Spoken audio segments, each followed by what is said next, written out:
Hello everyone, আজকের টিউটোরিয়ালে আমরা দেখব যে আমরা আমাদের কোডুলার অ্যাকাউন্টে কিভাবে হিডেন বা নিনজা কম্পোনেন্ট বা যেটাই বলেন, যেগুলো কোডুলারে সরাসরি আপনারা দেখতে পান না, কিছু সেটিং করার মাধ্যমে আপনারা দেখতে পারেন। তো সেটা হলো প্যালেটের মধ্যে, সেই অপশনটা হলো এক্সপেরিমেন্টাল প্রপার্টিজ। ঠিক আছে, এখানে দেখেন আমার এখানে প্যালেটের মধ্যে কিন্তু কোনো এক্সপেরিমেন্টাল প্রপার্টিস অপশন নাই। ঠিক আছে, আপনারা দেখতেই পাচ্ছেন। তাছাড়াও এই সেটে এখানেও আমাদের অ্যাডভান্স প্রপার্টিস আছে, বাট এক্সপেরিমেন্টাল প্রপার্টিস নাই কমন প্রপার্টিসের মধ্যেও। তো এই এক্সপেরিমেন্টাল প্রপার্টিসটা কি? এক্সপেরিমেন্টাল প্রপার্টিসটা হলো এখানে আমরা আরো কিছু এক্সট্রা জিনিস আমরা অ্যাক্সেস করতে পারি, এডিট করতে পারি, আমাদের অ্যাপের মধ্যে অ্যাড করতে পারি আমরা। ঠিক আছে, তো এই এক্সট্রা প্রপার্টিস আমরা এই প্রপার্টিসটা কিভাবে অ্যাড করব সেটার জন্য আমরা চলে যাব এখানে অ্যাকাউন্ট আইকনে, তারপরে এখানে আমরা প্রেফারেন্সে যাব। যার পরে আমরা এখানে দেখতে পাবো যে show experimental components and properties, এটা আমাদের অফ আছে, অন করে দিব প্রথমে আমরা। ঠিক আছে, তো আমাদের এটা অন হয়ে গেছে এবং বলতেছে reload the page for the setting change, মানে এই সেটিংটা আমাদের অ্যাক্টিভ করার জন্য আমাদেরকে একবার রিফ্রেশ দিতে হবে, কারণ আমাদের এখানে সেটিংটা সেভ হয়েছে বাট আমাদের এখানে শো হয়নি। তো আমরা একবার পেজটাকে রিফ্রেশ দেব।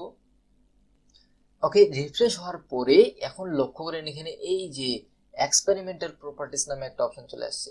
এখানে যদি আমরা ক্লিক করি তাহলে দেখেন এখানে আমাদের কিছু হিডেন বা নিনজা কম্পোনেন্টস চলে আসছে। আমাদের কাস্টম কাস্টম ট্যাব, যেটা ক্রোমের ক্লাউড ডিবি, তারপরে এখানে ইন অ্যাপ আপডেট নোটিফিকেশন, এগুলো জিনিস কিন্তু আমাদের আগে ছিল না।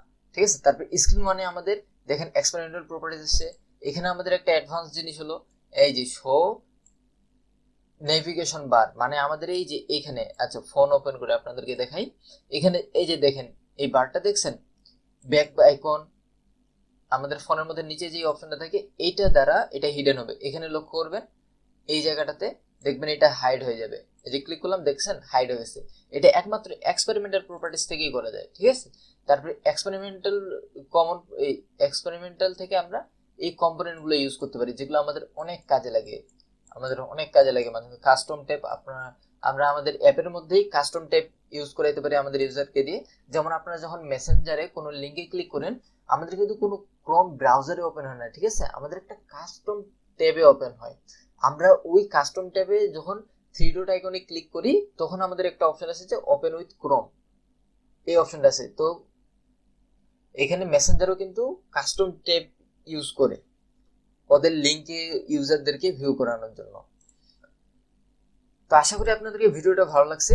আর আপনারা যদি এখানে এই যে ব্লগ সেকশনের মধ্যে টেক্সটের মধ্যে যে কম্পোনেন্টগুলো আছে, সরি কম্পোনেন্ট না, ব্লগগুলো আছে, এই ব্লগগুলো যদি ভিডিও না দেখে থাকেন তাহলে আপনারা এই ভিডিওটাতে ক্লিক করে ভিডিওটি দেখে আসতে পারেন।